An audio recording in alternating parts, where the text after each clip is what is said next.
Hey everybody, welcome back. HSC Podcast 145. Got Big Box Steve on the mic, the Big Smooth, Brash West. We are here March Madness has got to be the most exciting part. We'll talk NFL tonight. Got some cool movie reviews for later, so stick around. We'll segment it for you.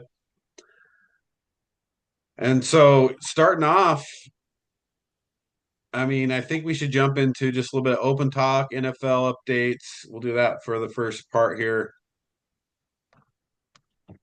Looking at NFL offseason, there's still a lot of talk about, right? And as we get close to the draft, we'll do mock drafts, all these things. But recent signings, recent cuts, recent free agency, obviously, I think Cooper Kupp to Seattle was a big one.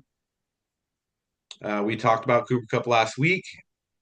Landing spots. Did you guys think Seattle would be one of them? Well, after I found out, thinking about it, yeah, it's his hometown area. It's, Washington. One of his coaches is there, so it's familiarity. So it makes sense. It's probably the team he grew up liking. Right. It is. He actively says that.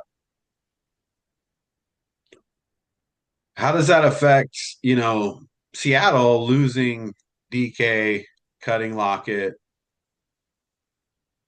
It seems like that's a pretty good addition. We'll see if he's still got anything left, though. Well, to me, he has enough to be like a Julian Edelman, and you got Jigby on the other side. You got him. Um, Seattle. Well, what does Seattle expect? This is the just no one's really expecting much out of them next year, but they do have Sam Darnold. I think it's a good fit.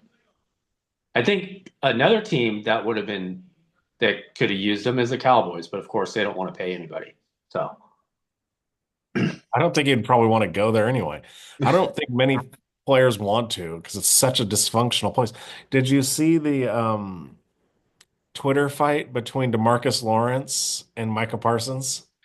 What did he say? He said, didn't he say DeMarcus Lawrence was like, someone showed me today because I couldn't see it on the TV. He's like, he basically called him out for like just being a mouth, just like annoying and tweeting and podcasting, and he's too concerned about that.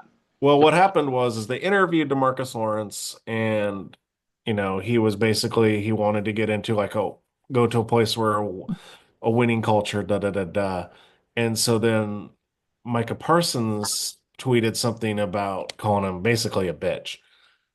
And that's where DeMarcus Lawrence came back and was like, listen, I I care more about trying to win games than being on podcasts and doing this other stuff. Exactly. It's true. Well, Cowboys didn't they just sign a couple people that broke their streak? Yeah, they signed Uh, Dante Fowler. yeah, Dante. Why is it on? Yeah, Dante Fowler. It's not up to date. But it That's was not still like it's like a saying a one lot. 1 year 6 million or something like that. But it broke that like 6 million never signing a free agent Oh, since it's 7 million. 1997. No, it's 7 million. 7 million. It didn't break it. Oh, 2015. didn't they get Miles Sanders? They did sign Miles Sanders, which actually, so I saw that, and one thing I think Miles Sanders has more left in him, and I think he's a good running back personally. I think going to Carolina was a really bad decision for him, He did it for the money. obviously, right? Yeah, and he did. And that's what happens though. Like you lose stock when you do stuff for the money versus if he had gone somewhere where he had a better line and he was more involved in the scheme, he would have got more value later. Yeah, But go ahead, Wes. yeah, I think that's a good pick. I didn't see that. That's a good pickup for them because you got a running back, experienced running back, and then they're gonna draft a running back at some point. There's so many running backs, so then you got two running backs. Um, I think that's a good addition. Well, Sanders has a good skill set, Yeah. for multiple things of running and catching. Yeah. Maybe he's not an every down back in the sense that you might want, but if you get a two-headed system going, like another good rookie, he could be very effective. And so I actually like that pickup by the Cowboys. But now you're talking about your best pickup of off season's Miles Sanders. No, but you could be the Browns. I'm looking at the Browns right now. It says biggest additions. Number one, Kenny Pickett. Cody Pickett. Excuse me. Cody Pickett. Cody Pickett. Let's get his name right. Darn it. I always do that. They did re-sign Myles Garrett, so that's pretty Yes. important. I want to go to a winner. Oh, we'll give you a bunch of money. I'll stay here. I'll stay here. There's a lot of good moves around free agency. Are there any that like stick out for you guys as far as benefited the most? Well, we talked about it last week, and it's for you, Steve. It's what the Bears did to their offensive line. I mean, Right. getting Dahlman and then trading for Tooney and Jackson, that's probably the best offseason. Because what was the Bears' most glaring weakness? They really didn't lose anyone of importance. Right. No. And so we talked about the Bears. We went through Raiders, went through some other ones. Um, is the DeAndre Hopkins good for Baltimore? Like, what does that mean on that side? It gives him another tool. He's not what he used to be. But still, when you have the weapons that they have at their disposal, you know, he's another weapon, you know. It's just, it helps them maybe so they don't key on, Bateman and Yeah. so they don't key as much. If they do key on him, then he can get open. And he can still high point a ball. He could be great in the red zone. It's just I don't think, of course, Kansas City, it seems like they just didn't utilize him enough in certain situations. Well, I like the red zone idea of him because even though Baltimore has a lot of great players, I don't feel like they have a lot of go-to in the red zone. Yeah. And Mark Andrews was the epitome of that in the playoffs. Oh But yeah. Can you imagine if they had Hopkins on that play? That's yeah, yeah. Well, I mean, I love Zay Flowers. I love, Rashad Bateman. And I think I actually like this addition because I think what Hopkins brings is a different skill set than those two guys. Bateman more of a deep threat, Flowers more of a, the pinball guy, where you actually now can't, double or, put two safeties deep over the top if Hopkins is running those middle routes or those outs. yeah. Yeah, I can, and that will make it a little bit easier for Lamar instead of having to run around and create so much. I mean, likely's that guy too, but it just gives them another tool in their toolkit. Right.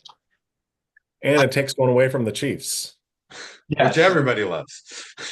Everybody loves that. So we talked last week, and I want to talk about this a second. We talked last week about these big contracts and what happened with Edge, what happened with the signing of Myles Garrett and your guy. Crosby. He's just not important enough. I'm just kidding. Max Crosby. And how that raises contracts and it makes it harder for you to sign like a Michael Parsons or down the road. So Stingley just has this happen again, right? So we just went through this last week, and now here we are in another week where now cornerbacks are now be affected by this same thing. And not to bring back the Bears, but people are talking about, oh, that was a good idea to lock Jalen Johnson in because if you hadn't after the Stingley signing, then what are you out? Yeah. So what does that mean for cornerbacks? Isn't it $30 million a year? It's crazy. Yeah, it's insane. It's more than Crosby and Garrett, right? Right. It's stupid. Well, and then Daniel Hunter was just an extension, but I think he got like 34 million a year or something like that. Yeah, I mean, Danielle Hunter's a good player, but I'm not putting him with Crosby and Bosa and Miles Garrett. Yeah. What was it? It was He's the Trevor Lawrence of he edges. got a 1 year, $35.6 million contract extension. Right. But what does that mean for, because Stingley's good, don't get me wrong, but there's better corners, right? So what does that mean for the future of cap and salary and signing their next corners? Well, it's just basically they're doing the philosophy of quarterback. You sign them can at an extension because then if you wait, uh, like the Cowboys, then you have to pay even more. So it's like that's the whole, like, the Chargers got Herbert signed, Tua got signed, all those quarterbacks got signed before they needed to and gave them extra money, even though they had time on their contracts because they knew, okay, if we wait, someone else is going to get more and more and more. So, like that. Now, look at the Jets. They're going to have to give Gardner more. That's what I mean. And you got what's his name down in Denver, Yeah, Surtain. Sertan. But that's, I mean, and then in the NFC, there's plenty of other good, corners too that are going to come up the same way. So it it's kind of an interesting dynamic when you look at the different pay levels of the different positions and how much that affects their number one, their cap and who they're signing and things like that. Because doesn't that leave a big gap for like teams to go after good linebackers, good running backs, good, interior offensive linemen? Well, like, but that though, it's like, okay, the reason the Texans can do that is because they have CJ Stroud on a rookie contract, right? I mean, the Bengals aren't signing a $30 million corner. They can't even bring back Trey Hendrickson now. Well, let's talk about the Bengals for a second. Look at Burrow and Higgins and Chase, their salaries. Like, come on. So, What's kind of funny to me is like, okay, what happened this year? They were awesome, but their defense sucked. So what do we do? Let's put more money in our offense and none on our defense. And let's alienate our best defensive player. but just for a second, let's play devil's advocate and say you still have T. Higgins, Jamar Chase, and Joe Burrow, which is a deadly combination offensively. So, yeah, you could give up a lot of points, but you could still outscore every team. But And they didn't. They well, Joe Burrow should have been the MVP this year. yeah, Well, I But statistically, he was right there. yeah, but they lost. They didn't even make the playoffs because they couldn't stop anyone. yeah, it's kind of they don't really have a choice in this situation. They don't have a choice now because they just did it.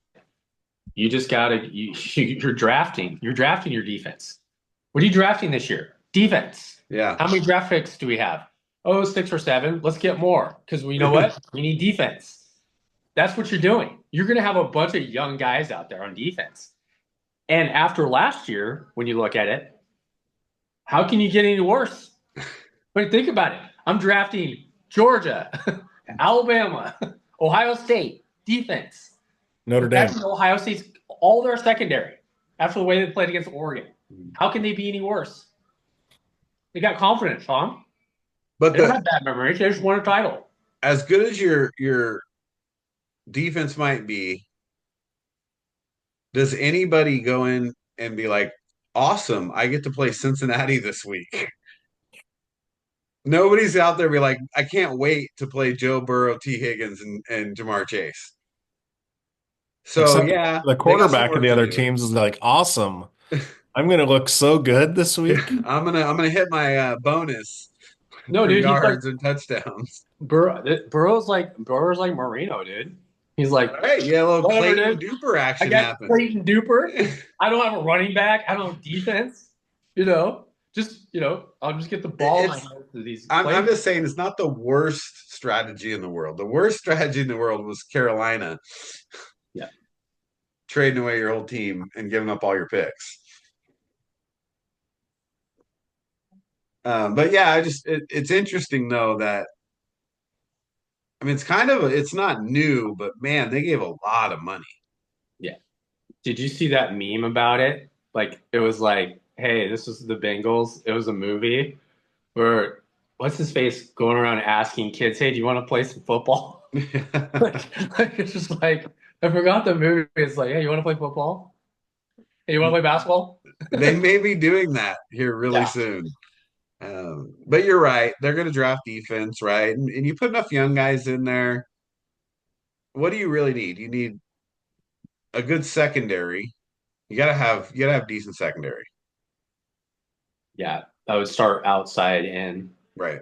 because who knows? They were talking to Trey, but still, how are they going to sign him? I mean, what do you actually do? You can't. How much do they have to give him? Well, that was the thing. Last thing I saw was he said he's willing to sit out this season. Yeah. Well, when everybody else, the stars of the team, are getting Yeah. 30 and $50 million a year, Yeah. you want to get some of that. Well, considering he's one of the, if it was statistically best defensive ends in the last like 4 years. Hey, he's the most sacks. Yeah. Yeah.